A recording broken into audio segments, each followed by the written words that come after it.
주 예수 그리스도의 은혜와 하나님의 사랑과 성령의 교통하심이 너희 무리와 함께 있을지어다. 그런즉 믿음, 소망, 사랑 이 세 가지는 항상 있을 것인데 그 중에 제일은 사랑이라. 너희의 믿음의 역사와 사랑의 수고와 우리 주 예수 그리스도에 대한 소망의 인내를 우리 하나님 아버지 앞에서 끊임없이 기억하리니. 제가 계속해서 중직자 훈련을 4주 동안 총 8주인데 여러분에게 들려지는 모든 말씀은 성경의 핵심적인 내용을 간추려서 그 내용을 숙지할 수 있는 것으로 제가 전하고 있기에 제 개인적인 소망입니다만, 이런 내용을 언제 다시 하게 될지는 모르겠습니다만 이것이 마음속에 뼛속에 완전히 새겨져서 성경의 원리가 간추려진 내용이 무엇인지를 아주 정확하고도 뚜렷하게 가졌을 수 있는 그런 귀한 시간이 되었으면 좋겠습니다. 잊어버릴 것을 예상이 되는데 개인적으로는 제발 잊지 않았으면 좋겠다라는 생각으로 성경의 정말 중요한 내용만 간추려서 그렇게 전하고 있음을 아셨으면 좋겠습니다. 2주 전에 교회의 본질에 대해서 함께 나눴습니다. 하나님과 피조물 사이에 창조주와 피조물의 본질적 차이도 있었지만 피조된 우리는 더군다나 하나님과 더불어 연합할 수 있는 그 영생의 길을 불순종함으로 단전하여 죄악된 상태로 이제는 그저 하나님과 단절된 상태 이상의 원수된 상태로 있었습니다. 그런데 그리스도께서 이 땅에 오심으로 우리의 모든 죄를 십자가에 죽으시는 대속으로 말미암아 그 공로를 우리의 죄의 대속으로 물림을 받아서 우리는 그 은혜에 따라 죄 사함이라는 놀라운 그런 은혜를 받게 되고, 그리고 그 은혜를 받았을 뿐만 아니라 이제는 성령의 내주하심으로 하나님과 더불어 연합하는, 그래서 단절 또는 원수된 우리가 그리스도는 머리시요 우리는 그의 몸으로서 서로 하나가 되는, 그래서 처음보다 나중에 훨씬 더 좋은 상태로 하나님의 아들이라 그리스도와 같이 그렇게 일컬음을 받을 수 있는 존재가 되었습니다. 이게 교회의 본질의 의미입니다. 그래서 우리는 하나님과 신비한 연합을 이루고 있는, 하나님과는 분리될 수도 없고 떨어질 수도 없는 그와 같은 상태로 이제는 하나님 아버지의 모든 것을 그 유업으로, 기업으로 받게 될, 곧 하나님의 신적 세계를 그대로 우리의 유업으로 하나님의 영원한 나라에서 살게 되는 존재로, 피조물에서 하나님의 아들로 승격된, 그래서 에베소서 1장 10절의 말씀처럼 하늘의 것과 땅의 것은 그리스도 예수 안에서 통일되게 하는 놀라운 일이 이루어진 곳이 어디요? 바로 교회입니다. 우리입니다. 정체성이 분명하게 세상과 과거의 피조물이었던 우리와는 완전하게 다른 새로운 피조물로 새로운 정체성을 가진 그런 우리가 되었습니다. 이것이 바로 그리스도는 머리시요 너희는 몸이라 할 때 서로 하나 됐다라는 의미요, 교회의 본질이라는 겁니다. 그러면 이것은 단순히 신분적 상승 변화, 곧 하나님과 연합하여 그와 같은 하나님의 아들에 된 것은 어떤 은혜와 의미가 있습니까? 라고 할 때 이것을 하나님의 나라라는 말을 알아야 되고 그 의미가 어떠한지를 깨달아야 됩니다. 하나님의 나라라는 의미, 한번 영상으로 2주 전에 봤던 걸 한번 다시 한번 봤으면 좋겠습니다. 보여줄 수 있으신가요? 방송실에요. 하나님의 나라. 옛날의 구약은 이 땅에서 있는 하나님이 택한 백성의 하나님이요, 백성들은 하나님의 백성으로서 이 땅에서 하나님의 다스림을 받는, 곧 기름 부음 받은 자들을 통하여 이 땅에서 다스림을 받는 그런 나라로, 영원한 나라의 그림자요 형상으로, 실체의 형상으로 보여주셨습니다. 그와 같은 나라, 곧 하늘의 것과 땅의 것이 처음부터 마지막까지 끊임없이 이루어져서 어떻게 점진적으로 완성되어진지, 최종적으로 어떤 형태가 될 것인지를 하나님은 이 인류 피조 세계 안에, 역사 안에 하나씩 차근차근 굉장한 시간을 가지고 우리에게 보이면서 구현하면서 우리의 어리석은 머리로 이해할 수 있도록, 깨달을 수 있도록 한 걸음 한 걸음 지금까지 인도하셨습니다. 이것을 정확하게 알아야, 하나님의 나라에 대한 정확한 이해가 있어야 우리는 어떤 상태로 가게 되는지를 알게 됩니다.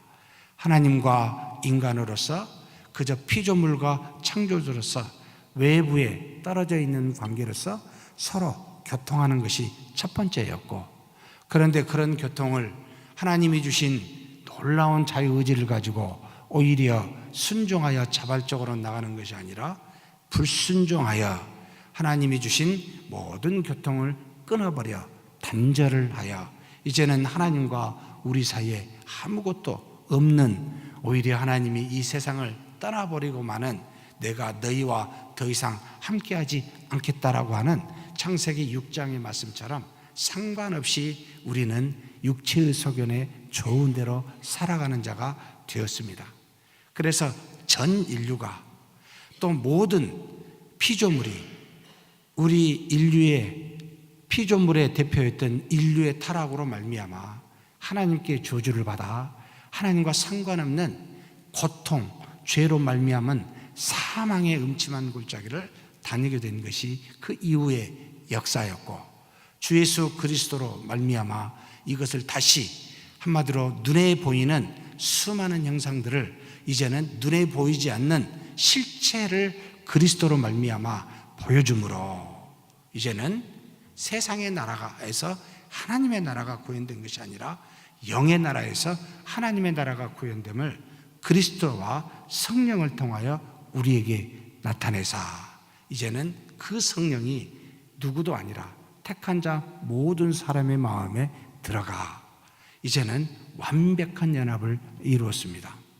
그래서 그리스도의 공로와 성령의 내주로 말미암은 우리는, 곧 교회는 더 이상 하나님 앞에 단절될 수 없는, 절대로 떨어질 수 없는, 절대로 죄악된 상태가 될 수 없는 존재가 되었습니다. 엄청난 은혜였지요. 그 그림이 세 번째입니다.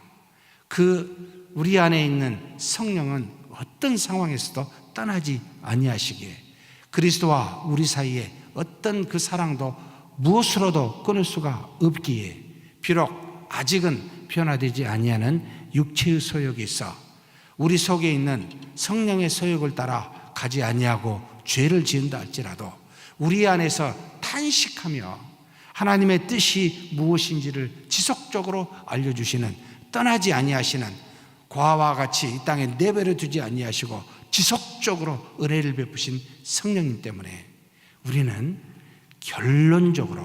결국은 하나님의 완성된 나라의 바로 네 번째 그림으로 가게 됩니다. 그런데 네 번째 그림으로 가게 된 모든 사람은 똑같은 상태로 가지만, 그러나 똑같은 상급을 받는 것은 아닙니다. 바로 이 땅에서 어떻게 행했는지에 따라 믿음의, 곧 의의 심판을 받아 우리는 하나님 앞에서 그 하나님과 인간의 완벽한 우리 육신도 다시 변화가 되어 그리스도와 같은 부활의 몸을 입고 영원히 하나님의 나라에서 살게 될 텐데, 그 살 때는 똑같이 사는 것이 아니라 해의 영광이나 달과 별의 영광이 다르듯이 그와 같은 영광을 드러내지만 그러나 차이가 있는 상급을 받게 될 것임을 가르치고 있습니다. 결국 안개와 같이 짧은 이 세상에 어떻게 사느냐에 따라 영원한 나라에서의 상급은 달라진다는 겁니다. 지금이 기회라는 말입니다. 내세의 영원한 나라에 어떻게 살지는 여기 이 자리에 지금 현재 보이는 교회, 이 땅에 있는 교회에 어떻게 행하느냐에 따라 달라집니다. 이것을 지속적으로 바로 하나님의 나라라고 하여 우리에게 계시하여 보여준 하나님의 말씀, 다른 말로 가스펠이라고 말하는 요한계일론이라고 말하는 복음을 통하여 성경 전체가 역사 안에서 개인의 일들, 사건 안에서 그리고 수많은 하나님의 역사와 그 은혜 안에서 어떻게 진행이 되고 앞으로 어떻게 향해 갈지를 전부 다 가르쳐 주었습니다. 그래서 성경은 그렇게 어려운 말씀이 아닙니다. 하나님의 나라라는 정확한 목적을 가지고 천천히 우리의 눈높이에 맞춰 우리를 이끌어 가고 계십니다. 그래서 교회는 본질적으로 하나님과 연합한 하나님의 자녀요, 하나님의 뜻인 하나님의 나라를 알고 그 뜻을 묵상하며 이 땅에서 그 나라를 구현하는 것이 바로 본질이요 목적입니다. 이와 같은 이해가 분명하지 아니하면 한마디로 교회에서 엉뚱한 일을 합니다. 교회답지 않는 모습을 향하게 됩니다. 그래서 제가 첫 시간에 이 이해가 분명해야 된다. 이 교회의 정체성이 확고해야 된다. 이것이 없이는 엉뚱한 이야기하고 엉뚱한 행동을 하고 그래서 그것이 옳다라고 마치 세상의 이론, 좋은 것, 일리 있는 것, 유익한 것 이야기하면서 본질적인 하나님의 나라와는 너무나도 다른 이야기를 사실 하고 있습니다. 그래서 제가 이 부분에 대해서 가장 먼저 저와 여러분에게 기억하자, 끝까지 이 목적을 기억하자라고 해서 말씀을 드렸습니다. 오늘은 조금 한 단계 더 나가겠습니다. 교회의 본질에 대해서 이제 이해를 했으니 이제는 교회가 어떻게 형성되었는지를 살펴봤으면 좋겠습니다. 제가 예배 시간 끝날 때마다 우리 성도님들 앞에서 아론의 축도와 지금 바울이 고린도후서 13장 13절에 가르쳐준 축도를 동시에 합니다. 구약에 하나님이 주신 은혜와 신약에 주신 은혜를 다 함께하여 성경 신구약 전체의 하나님이 우리에게 주신 복을 누려야 되겠다라고 해서 두 가지를 다 한꺼번에 이야기합니다. 고린도후서 13장 13절의 말씀 같이 한번 읽겠습니다. 주 예수 그리스도의 은혜와 하나님의 사랑과 성령의 교통하심이 너희 무리와 함께 있을지어다. 원어로는 이렇게 나옵니다. 주 예수 그리스도의 은혜와 하나님의 사랑과 성령의 교통이 여러분 모두와 함께 이런 것으로 끝납니다. 그래서 뒤에 있을지어다, 있어지어다, 있기를 원하나이다. 쉽게 이야기해서 마음대로 하세요. 이 뜻입니다. 너무 이것 가지고 본문에도 없는 이야기 가지고 저한테 찾아와서 있어지다가 뭡니까? 왜 있을지어다 하든지 있어 통합 측에 가면은 어떻게 하죠? 있기를 원하옵나이다. 좀 공손하잖아요. 있을지어다 그러면 조금 뭔가 권위 있게 보여서 별로 부담감 있잖아요. 별반 차이 없습니다. 그것은 상관이 없는 거고요. 있어지다라고 제가 표현하는 것은 한 번에 끝나는 것이 아니고 지속적으로 이루어지는 현재 진행 형태의 동사를 사용하고 싶어서 의도적으로 있어지다라는 표현을 쓰고 있습니다. 자, 이것은 중요한 건 아니고요. 자, 그렇다면 세 가지 중에 무엇을 말합니까? 예수 그리스도의 은혜, 주 예수 그리스도의 은혜, 하나님의 사랑, 성령의 교통, 이렇게 질문을 해볼 수 있습니다. 예수 그리스도의 사랑 하면 안 됩니까? 하나님의 은혜 하면 안 됩니까? 왜 이것을 예수 그리스도의 은혜라 말하고 하나님의 사랑이라는 표현을 써서 꼭 그렇게 사용해야만 합니까? 라는 질문부터 해야 됩니다. 저는 가급적 성경에 따라서 그렇게 하는 것이 옳다라고 가르치고 그렇게 알고 싶습니다. 왜냐하면 하나님이 우리에게 주신 말씀은 정교하다, 분명한 뜻이 있다는 겁니다. 그런데 주 예수 그리스도는 다 아시잖아요. 왜 은혜를 쓰셨을까라는 표현, 은혜는 무슨 뜻이죠? 카리스, 그리고 복수를 카리스마타라고 부릅니다. 은혜들 또는 다른 말로는 선물들이라는 거죠. 무슨 뜻입니까? 하나님이 값없이 너희에게 주었다. 대가 있는 것이 아니다. 너희들이 수고하고 노력해서 준 것이 아니라 하늘로부터 하나님이 그저 말씀에 따라, 언약에 따라, 약속에 따라 우리의 수고와 의도와 열심과 작정과 작심과 결단 상관없이 그냥 주신 것이다 라는 말이 카리스라고 하는 은혜입니다. 왜 예수 그리스도의 은혜라고 말했을까요? 예수님께서 이 땅에 하신 것이 무엇이죠? 무엇을 하셨습니까? 예수 그리스도께서는 대표적으로 이 땅에 오신 가장 중요한 임무할 수 있는 사명이 뭐였습니까? 모든 사람들, 특별히 택한 사람들의 죄를 대신 속하여 죽으시기 위해서 오셨습니다. 마치 구약의 어린 양의 피로 죄 지은 사람의 죄를 대속하였던 것과 같이 바로 자신이 어린 양이 되어 하나님의 사랑을 줄 수 있도록 대신 자신이 그 죄를 대속하기 위하여 오셨습니다. 이것은 우리가 잘나서 했을까요? 우리가 간절히 그렇게 해달라고 요청해서 했을까요? 뭔가 그렇게 할 만한 뭔가 우리가 선을 행하여서 했을까요? 아닙니다. 죄인 되었을 때입니다. 무슨 뜻이죠? 아무도 그걸 바라거나 원하거나 그렇게 할 만한, 하나님이 근거할 만한 것 없었을 때 대신 그렇게 하셨기에 값없이 이 대속으로 죄 사함을 주셨기에 은혜라는 말을 씁니다. 예수 그리스도에게 가장 적합한 용어는 은혜다. 왜요?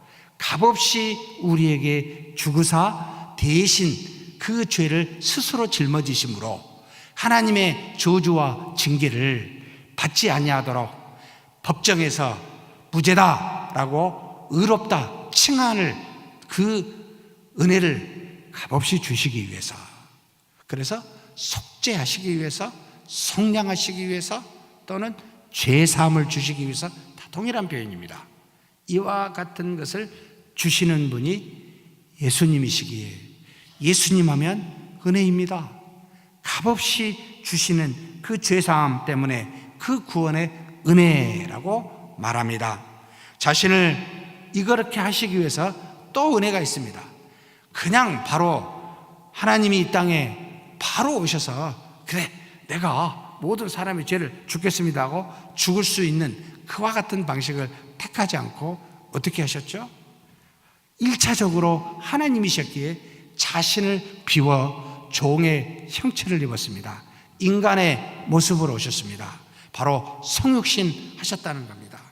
그리고 이 성육신 하시사 낮아지심으로 인간과 똑같이 고난을 받으시고, 그리고 심지어 나중에는 십자가에 죽으시기까지, 그래서 모든 택한 자들의 죄의 종에서부터 해방시켜 주시는, 값없이 이루시는 이 모든 일이 전부가 다 우리의 대가 없이 하셨기 때문에 은혜로다. 그래서 솔라 그라티아라고 하는 대표적으로 말하는 사람이 바로 어거스틴이었는데, 하나님의 은혜로다라고 말을 할 때는 딱 머릿속에 들어오는 개념은 그리스도께서 내 대신에 속죄하여 죄사함을 얻었습니다. 값없이 구원을 얻었습니다 라고 생각해서 하나님의 은혜라고 말합니다. 저와 여러분은 은혜를 어디에다 씁니까? 물론 여러 가지에 쓸 수 있습니다. 갑자기 뜻하지도 않게 하나님께서 나에게 어떤 선물을 주셨을 때, 또 내 기도를 하나님께서 응답하셨을 때 은혜로다 말하지만 그건 자잘한 선물에 불과하고요. 그냥 은혜 하면은 한 가지가 가장 먼저 떠올라야 됩니다. 뭐요? 죄사함, 구원받음, 이것이 항상 떠올라야 됩니다. 그래서 은혜 하면은 나는 한 것이 아무것도 없는데, 나는 죄인인데 하나님께서 그 아들을 보내사 그 아들 예수 그리스도께서 대신 죽으셨다. 그래서 우리가 이번 주에 고난주간을 보내고 대신 죽으신 그리스도를 묵상하고 그분의 속죄함이 어떠한지를 상고하는 그 은혜를 상고하는 것이 바로 예수 그리스도에 대한 내용입니다. 그래서 예수 그리스도의 은혜와라는 말을 씁니다. 그 다음에 하나님의 사랑이라는 말은 뭘까요? 하나님은 특별히 우리를 향하여 항상 쓰는 용어는 은혜보다는 사랑이라는 말을 쓰고 있습니다. 왜 그렇습니까? 창세전에 하나님의 나라에 대한 계획을 미리 세우시고 우리가 타락하여 죄인 될 줄 알고 어떻게 구원하여 어떻게 하나님의 나라를 완성시키실지 다 미리 계획을 세우시고 그 계획을 이루시기 위해서 하나님께서는 먼저 우리를 어떻게 했죠? 기쁘신 뜻대로 먼저 우리를 예정하셨습니다. 선택하셨습니다. 하나님의 사랑이라는 겁니다. 우리의 구원은 성취는 그리스도가 하셨지만 이것을 이루시도록 처음부터 계획하시고 선택하시는 분은 하나님이시다. 그래서 그 하나님을 생각할 때마다 그 사랑을 생각해야 된다는 거였습니다. 이것을, 이 사랑을 성취하시기 위하여 어떻게 하셨습니까? 제2위 하나님, 로고스의 하나님, 독생자이신 그리스도를 이 땅에 보내사 십자가에 죽이도록, 십자가에 못 박히도록 하셨습니다. 우리를 구원하시기 위해서. 그래서 하나님 아버지는 구원을 계획하사 우리를 예정하시고 그 하나님의 나라를 완전히 계획하사 우리에게 성취하도록 그리스도까지 보내시는 사랑을 베푸셨다. 그래서 하나님 아버지를 생각할 때마다 처음부터 이 모든 것을 계획하시고 독생자를 보내사 그 독생자로 그 구원을 이루도록 하나님이 전부 정하셨다, 애정하셨다. 구원의 경륜을 이루게 하셨다. 그래서 그것을 생각할 때마다 하나님의 사랑이라는 말을 씁니다. 사랑의 의미는 본질적으로 자신을 죽이고 희생하여 다른 사람을 살리겠다는 말이 사랑, 아가페 본질의 의미지요. 그렇다면 하나님은 자신의 분신인 제2의 하나님, 독생자를 보내사 죽이시는 사랑으로 자신의 사랑을 우리에게 입증하셨습니다. 여러분은 무엇으로 하나님에 대한 사랑을 입증하시겠습니까? 간단합니다. 여러분 죽어야 됩니다. 손해보아야 됩니다. 희생되어야 합니다. 시간이 됐든 물질이 됐든 수고가 됐든 뭔가 여러분은 다른 사람을 위하여 여러분 낮아져야 됩니다. 이것이 사랑이라고, 하나님이 우리에게 보여주신 사랑이라고, 그리스도를 보이는 하나님이라고 말할 때마다 그 보이는 하나님을 죽이심으로, 누가 자기 아들을 보내서 죽여서 다른 사람을 살릴 수 있습니까? 그러나 하나님 아버지는 그리하셨다. 이것이 사랑이다. 너는 아니? 이렇게 지금 묻고 있는 겁니다. 그래서 하나님의 아버지의 사랑이라는 말을 쓰고 있습니다. 그 다음에 성령의 교통, 임재, 또는 이제 많은 분들이 축도할 때 내주, 또 뭐라고 쓰죠? 성령의 안위, 여러 가지를 쓰고 있습니다. 성령께서는 어떻게 오셨죠? 예수님께서 이제는 떠나시면서 내가 너희를 떠나는 것이 유익하다. 왜 그렇습니까? 예수님은 이 땅에 구원을, 곧 죄 사함을 주시기 위해서, 그것을 성취하기 위해서 오셨지. 그래서 인간의 몸을 입을 수밖에 없었습니다. 인간의 몸을 입고 있으니 무엇이 문제가 되겠습니까? 모든 사람에게 시간과 공간을 넘어서 동시에 이 일들을 적용할 수가 없었습니다. 예수님 당시에도 예수님에게 찾아온 자만이, 예수님이 가서 만나는 자만이 예수님에 대한 그 놀라운 은혜를, 그 사랑을 받을 수밖에 없었습니다. 그래서 이것을 이렇게 되면 안 되잖아요. 그런데 내가 아니라 내가 떠나서 시간과 공간을 넘어서, 시대를 넘어서 이제는 하나님이 택한 자에게 내가 성취한 이 죄사함을, 이 속죄를 이제는 성령이라는 보혜사라는 분을 내가, 아버지와 내가 보내사 너희에게 내주하게 되니 이 성령이 너희에게서 그 구원을 이루실 것이다 라고 하여 유익이라는 표현을 씁니다. 그래서 지금 그리스도께서 승천하신 뒤에 7일 만에 오신 성령, 오순절날에 이 땅에 강림하사 모든 지금까지도 구원의 성취를 적용하며 계시는 성령님이 우리 안에 보이지 아니하시지만 내주하심으로 하나님과 우리 사이를 신비한 연합을 이루어서 교통합니다. 연합합니다. 그 말은 곧 무슨 뜻을 말합니까? 예수님이 하신 말씀을 내 안에 계신 성령님이, 내가 읽었던 성경 말씀인데 기억나게 하십니다. 계속해서 교통해서 말씀하십니다. 나를 무엇이 악이요 무엇이 죄인지 선인지를 깨달아 나로 하여금 악을 멀리하고 선을 행하도록 지속적으로 진리 가운데로 인도하십니다. 이것이 바로 내 안에 성령께서 하시는 일이기에 교통 또는 연합이라는 말을 쓰고 있습니다. 내주, 이런 표현을 쓰고 있습니다. 모두에게 계시는 성령님은 한 분이십니다. 우리는 각기 다양한 성품과 수많은 달란트와 특성을 갖고 있지만, 그러나 동일하게 한 분이신 성령이 계심으로 우리는 성령이 주시는 평안에 모두가 다 있어 평안에 매는 줄로 하나가 되는 그와 같은 역사를 교통하심으로 이루어 가십니다. 그래서 저와 여러분은 하나님의 뜻이 다를 수가 없어요. 하나님의 뜻을 여러분 이것은 이겁니다, 저건 저겁니다라고 분리될 수가 없어요. 왜요? 안에 계신 하나님은, 성령의 하나님은 한 분이시기 때문에 그렇습니다. 절대 나는 선이고 당신한테는 악일 수가 없습니다. 교통하심 때문에요. 성령이 주시는 놀라운 그 은혜 때문에, 그 놀라운 능력 때문에 우리는 서로 다른, 하나님 앞에서 다른 지체이지만 놀랍게도 하나로서 연결되어 있어 전부가 다 그리스도의 몸임을 알아야 됩니다.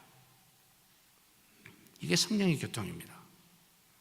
그래서 이와 같은 삼위일체 하나님이, 그리스도와 아버지 하나님과 성령의 하나님이 우리 가운데 이 교회라고 하는 것에 이와 같은 역사하심으로 교회가 형성되었습니다.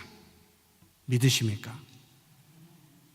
이렇게 삼위일체 하나님이 사랑을 주시고 은혜를 주시고 교통케 하심으로 우리는 하나님의 자녀로서, 하나의 공동체로서, 성령의 영적 공동체요, 믿음으로 말미암은 하나님을 아버지라 부르는 영적인 가족 공동체로서 이제는 하나 되는 놀라운 역사를 이루셨습니다. 마치 삼위의 하나님이 한 분이듯이 수많은 지체가 한 몸이 되게 했다라는 뜻입니다. 이게 이제는 교회라는 겁니다. 이 이해를 여러분 두 번째로 깊이 하셔야 됩니다. 그리할 때 여러분 우리가 좌로나 우로나 치우치지 않습니다. 교회는 이렇게 삼위일체 하나님에 의해서 은혜와 사랑을 받으며 교통이 이루어지는 곳입니다. 그래서 우리는 이것을 어떻게 하죠? 수고하여 노력하여 이 세 가지, 그리스도의 은혜와 하나님의 사랑과 성령의 교통하심을 수고와 노력으로 받을 수 있습니까? 그럴 수 있으면 얼마나 좋을까요? 죄송하게도 안 됩니다. 일방적인 하나님의 역사하심으로 우리는 믿음이라는 말로 표현하고 있습니다만 수납합니다. 그냥 받아들여집니다. 돈으로도 살 수 없고, 수고로도 살 수 없고, 인간의 지혜로도 살 수 없고, 도대체 그 무엇으로도 이 땅의 것으로는 도저히 살 수가 없는 놀라운 은혜였습니다. 그래서 예배를 끝낼 때마다 이 예배를 드리는 우리 모두는 그리스도의 은혜와 하나님의 사랑과 성령의 교통이 있는 교회임을 고백하는 겁니다.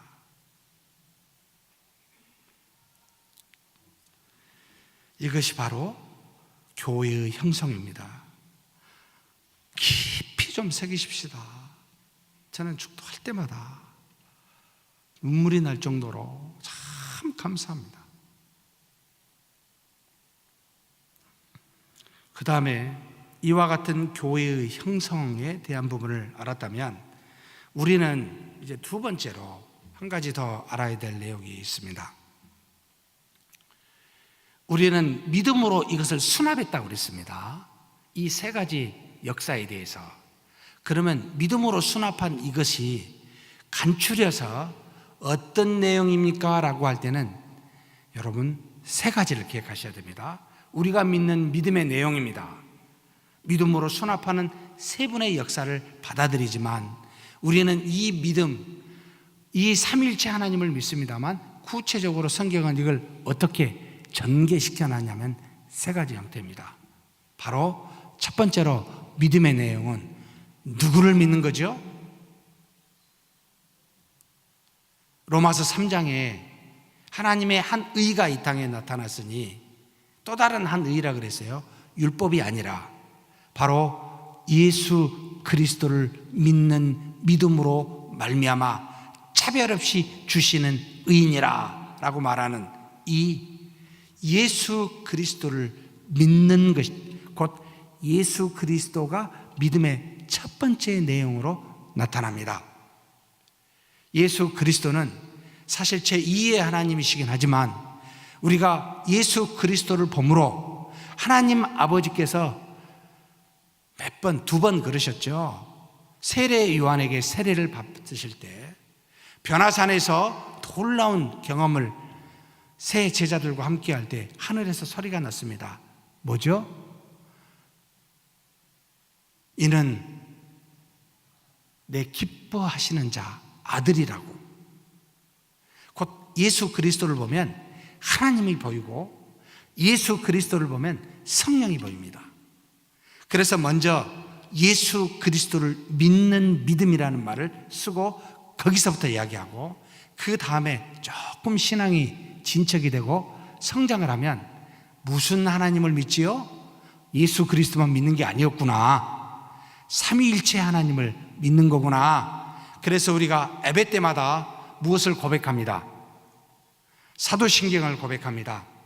사도신경에는 정확하게 세 분의 하나님을 증거하고 있습니다.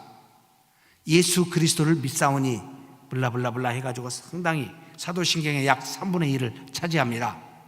그리고 그걸 믿고 난 다음에 처음에 잘못했습니다. 하나님 아버지를 믿는다고죠. 천지를 만드신 한 줄로 간략하겠습니다. 그리고 예수 그리스도를 믿는다고 3분의 1을 씁니다. 그리고 성령의 하나님을 믿는다고 몇 줄 씁니다. 삼위일체 하나님을 믿는 믿음을 항상 신앙으로 고백합니다. 이게 바로 교회의 전통이요. 지금도 믿는 것은 세 분입니다. 그런데 세 분을 말하면 좀 복잡하니까 어린아이는 잘 헤아리지 못하니까 예수 그리스도를 믿는다. 그 다음에 삼위일체 하나님을 믿는다.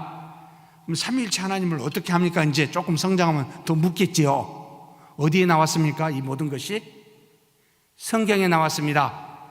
그래서 이제는 세 번째, 신구약 전체의 말씀을 믿는다, 이렇게 말합니다. 그래서 믿음의 내용은 예수 그리스도로 축약되지만 사실 삼위일체 하나님을 말하는 것이요, 신구약 전체의 말씀을 믿는 겁니다. 다른 거 믿는 게 아니에요. 사람을 믿는다고 믿어보십시오. 어떻게 되나? 시간 문제입니다. 배반을 당하는 거 경험하셨잖아요. 그냥 사랑하는 겁니다. 이해와 용서하는 겁니다. 하나님의 은혜를 나누며 함께 세워갈 뿐입니다. 우리의 믿음의 대상은 오직 그리스도요, 삼위일체 하나님이요, 하나님의 말씀 뿐입니다. 명심하시라는 겁니다. 교회에서 믿는다는 건 세 가지밖에 없습니다. 그리고 난 다음에 교회의 속성입니다. 오늘 여기까지 할 수 있을지 모르겠습니다. 자, 교회의 속성, 특성이 있어요. 뭔가 삼위일체 하나님의 역사로 말미암아 형성이 되었고, 우리는 그것을 믿음으로 수납하여 그리스도를 믿고 삼위일체 하나님을 믿고 성경을 믿는데, 이렇게 믿는 교회가 어떤 특성을 가지고 있는데 네 가지를 가지고 있습니다. 신자들이 믿음으로 인해 이 땅에서 행해야 될 어떤 속성이 있어요. 그냥 믿으면 가만히 있는 게 아니고 드러나는 어떤 형태, 속성 네 가지가 있습니다. 첫째는 통일성이요, 둘째는 거룩성이요, 세 번째는 보편성이요, 네 번째는 사도성이라고 부릅니다. 어떤 학자는 사도성을 빼기도 하고 세 가지만 말하지만 저는 네 가지까지 이야기합니다. 첫 번째, 통일성은 무엇과 무엇이 통일됐습니까? 하나님과 우리, 그리스도와 우리 떨어져 있지 않다는 겁니다. 분리되어 있지 않다는 겁니다. 이 말은 놀라운 은혜를 말합니다. 정말로 어떤 죄를 저질러도 절대로 떨어지지 않습니다. 손과 발이 아무리 잘못해도 모가지가 떨어져 나간 거 보셨습니까? 절대로 그렇지 않습니다. 한 번 붙어있는 한 몸이 된, 통일된 우리는, 하나님의 교회는 절대로 하나님 앞에서 떠나질 수가 없는 통일된 존재라는 겁니다. 이걸 기억하시라는 겁니다. 이걸 생각하면 무엇이 입에서 나오죠? 감사가 나와요. 왜냐하면 우리는 계속해서 배반의 역사를 해요. 하나님은 계속해서 구원의 역사를 해요. 야, 나 같으면 진작에 떨어내고 그냥 편하게 있을 텐데, 그냥 하나님은 절대로 그러지 않습니다. 끊임없이 우리를 여러분 제거하거나 분리되지 아니하고 계속해서 역사하십니다. 통일성이라고 합니다. 감사하다. 여러분, 이런 통일성을 이루었으면 좋겠습니다. 그렇다면 이렇게 머리 되시는 주님과 내주하신 성령님 떨어져 있지 않는데, 우리가 그러면 이 통일성에 대해서 지속적으로도 통일이, 어찌 보면 그 사랑을, 그 연합을 강화시키기 위해서는 무엇이 필요하겠습니까? 말씀하셔요. 지속적으로 말씀하셔요. 말씀하지 않는 신자는 없어요. 하나님의 뜻을 모르는 신자는 없습니다. 무엇이 선이요 무엇이 악인지를 절대 모르는 신자는 없습니다. 왜 그렇습니까? 통일된 하나님이, 한 분 하나님이 계시기 때문에. 그럼 그 말씀을 들은 우리는 어떻게 해야 되겠습니까?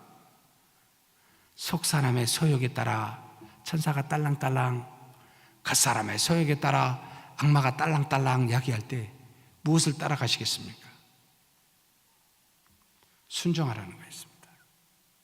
통일성을 강화시키는, 사랑을 강화시키는 건 순종입니다. 여러분, 순종하십니까? 아니면 먼저 인간적인 관계부터 생각하고 과거의 경험을 생각하십니까? 지금 내 안에서 말씀하신 바를 그냥 듣고 무조건적으로 순종하십니까? 이걸 경험해 본 분들은 하나님의 살아계심을 알게 돼요. 이제 여러분, 사람 마음이 쉽게 변화된지 아십니까? 세상에서 가장 단단한 게 뭐죠? 다이아몬드보다 더 단단한 건 인간의 마음입니다. 이걸 부드럽게 하고 녹일 수 있는 분은 인간이 안 돼요. 하나님밖에 안 돼요. 그래서 우리는 기도할 수밖에 없어요. 하나님이 도와주시라고. 근데 그 마음속에 계시기 때문에, 지속적으로 말씀하시기 때문에, 무언가 하나님의 은혜가 있다면 하나님 변화시켜달라고, 순종케 해달라고 기도하는 겁니다. 통일성입니다. 두 번째는 거룩성을 말합니다. 거룩성은 구별됐다는 겁니다. 어디와 어디가 구별됐다고요? 여러분, 세상과 교회는 다릅니다. 하나님과 피조물이 너무나 다르듯이 세상과 교회는 완벽하게 다릅니다. 거룩합니다. 우리는 왜 거룩합니까? 우리가 거룩한 존재여서가 아니고, 자질적으로 거룩한 존재가 아니고, 거룩하신 하나님이 우리 안에 계시사 연합하고 있기 때문에 거룩합니다. 그래서 우리는 세상과는 다른 모습이 나타나야 돼요. 뭔가는 구별된 게 나타나야 돼요. 세상의 조류와 원리와는 뭔가 다른 하나님의 나라의 이치와 천국의 원리와 믿음의 역사가 나타나야 돼요. 이것이 바로 교회입니다. 이것이 바로 거룩성이라는 뜻이었습니다. 회사처럼, 국가처럼, 다른 어떤 집단처럼 똑같은 것이 아니라는 말입니다. 이것을 알 때마다 우리는 어떤 모습으로 돼가겠습니까? 어떻게 해야 되겠습니까? 어떻게 우리는 거룩해 줄 수 있습니까? 어떻게 우리는 성령의 하나님의 그 거룩함에 연합하여 그것을 누릴 수 있습니까? 오늘 아침에 새벽 기도 때 제가 말씀을 했죠. 본문이 화면에 안 나왔었죠. 디모데전서 4장 5절. 오직 하나님의 말씀과 기도로 거룩하여지니라. 저와 여러분이 세상과 구별된 하나님의 자녀로 나타날 수 있는 유일한 길은 말씀과 기도뿐입니다. 다른 길이 없습니다. 왜 자꾸 선한 행위로, 윤리적인 무엇으로 거룩이 드러난다고 보십니까? 여러분, 안 돼요. 그러다가 금방 그렇게 은혜 받고 가다가 한마디에 무너져서 미워집니다. 똑같은 욕설이 나올 수도 있습니다. 정말 무엇인가 내가 말씀과 기도에 여러분 붙잡혀 있지 아니하면 똑같아요. 벗은 자더라고요. 그래서 교회는 항상 무엇이 보여야 되죠? 신자는 무엇이 보여야 되죠? 거룩함을 보여야 되는데, 말씀 보십니까? 올 한 해 우리가 시작할 때, 표현을 할 때, 내 하나님 여호와의 명령을 듣고 지켜 행하며 하면서 무엇하자고 그랬죠? 작년에는 성경을 한번 일독하자 그랬는데, 자, 우리 성도님들께 이제 일독은 무엇으로 하자? 한번 써보자. 여러분, 성경을 한번 써보십시오. 굉장히 힘듭니다. 글을 쓰는 것은 고통스럽습니다. 생각하게 됩니다. 무슨 뜻인지 여러분 하나를 상고하게 됩니다. 그래서 한 번 쓰는 것은 10번의 통독과 마찬가지라고 이야기합니다. 한번 써보자. 말씀 붙잡혀야 됩니다. 그리고 그 말씀을 읽었지만 타락한 본성 때문에 좀은 너무나 넘어지잖아요. 어떻게 하시겠습니까? 안 넘어지려고 똑바로 갈 수 있습니까? 하루라도 그럴 수 있습니까? 안 됩니다. 뭐가 없이는요, 말씀을 붙들고 자신의 타락한 본성을 인식하면서 도와달라고, 내 뜻대로 말고 아버지 뜻대로 해달라고 여러분 기도하지 않으면 안 돼요. 저는 그래서 직분을 보고 저 사람이 신앙생활 잘한다고 전혀 생각 안 합니다. 정말 말씀 보고 기도하십니까? 오직 거룩성 거기에만 있기 때문입니다. 그래서 제발 예배에 잘 나오십시다. 모든 기도에 참여하십시다. 물론 집에 하실 수 있으면 집에서 하십시오. 근데 잘 안 되니까 모이잖아요. 특별히 중직자 여러분들은 주신 사명이 있잖아요. 하나님의 뜻으로, 우리 뜻이 아닌 하나님의 뜻으로 하려면 어떻게 해야 됩니까? 여러분, 말씀 붙들고 기도하지 않으면 안 됩니다.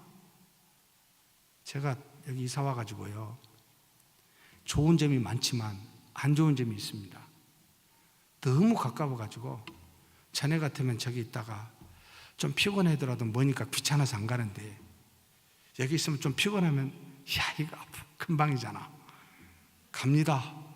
집에 가면 어떻게 할까요? 디비저 잡니다. 이야, 이거 진짜 유혹이다. 괜히 가까이 와가지고 내 마음이 시험을 지금 주고 있다. 저기서 안 나가는 게 지금 제 목표입니다. 이렇게 안 나가는 것이 어려운 줄은 몰랐습니다. 무지하게 쉬웠어요. 사실 멀면 운전하고 가기도 귀찮고 뭐 옷도 갈아입고 되게 귀찮다 그랬는데, 이게 너무 가까우니까 가면 가려고 해요. 게을러집니다. 이게 말씀 보고 기도하는 것에 등한히 하겠구나.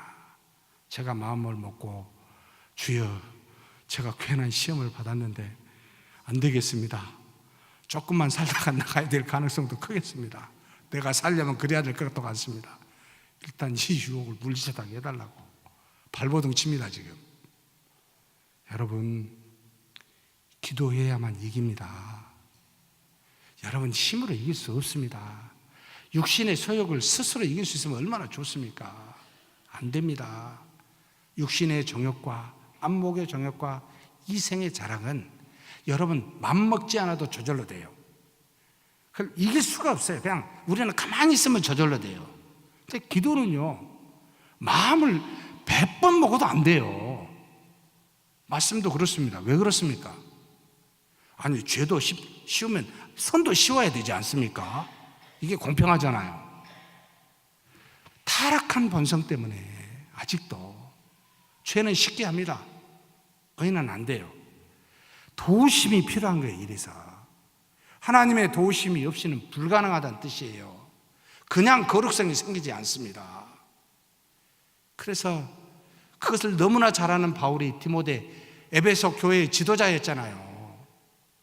말씀과 기도로 거룩하니 너 그거 해라. 젊은 디모데야, 그거 안 하면 너 안 된다. 확고하게 박아버립니다. 그냥 너무나 잘하는 겁니다. 본인이 경험했기 때문에. 거룩상, 말씀과 기도입니다. 세 번째 뭐죠? 보편성입니다.